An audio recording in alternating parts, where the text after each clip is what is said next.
Տիկին Մարգարյան, կասեք ինչ է կատարվում այստեղ։ Բարև ձեզ։ Ճիշտ ասած մենք ինքներս տեղակ չենք ինչա կատարվում, որովհետև ես եկել եմ աշխատանքի մոտավորապես 9-ին, այստեղ ժամը 7:30-ից ընկերներ են եկել, չեն ներկայացրել կոնկրետ որ ծառայությունից են, որտեղ են աշխատում եւ ինչու,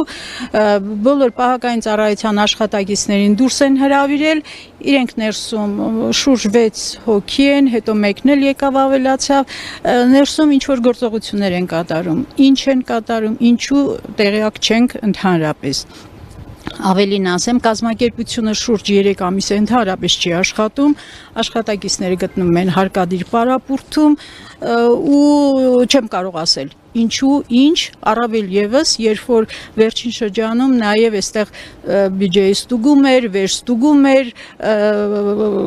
բոլոր գործողությունները կատարել էին, ամեն ինչ տեղեկությունները, ամեն ինչ վերցված էր, ինչ է սա չեմ կարող ասել, եթե դուք ասեք, ես ավելի ուրախ կլինեմ, չգիտեմ։ Այսինքն մարդ չկա, աշխատակիցներից փաստաբան չկա, ուղղակի գործողություններ են անում իրավապահները, հա, ուժայինները։ Ելի եմ կրկնում,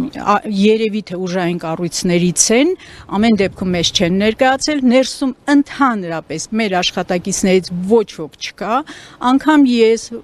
գլխավոր տնօրենն եմ այստեղ, խնդրեցինք դուռը ծեծեցինք, ոչ ոք չմոտեցավ, դուռը չբացեց եւ մեզ իրազեկ չարեցին, թե ովքեր են, ինչ են անում, ինչու։ Այսքան կարող եմ ասել։ Սա է։ Եղավ, շնորհակալություն։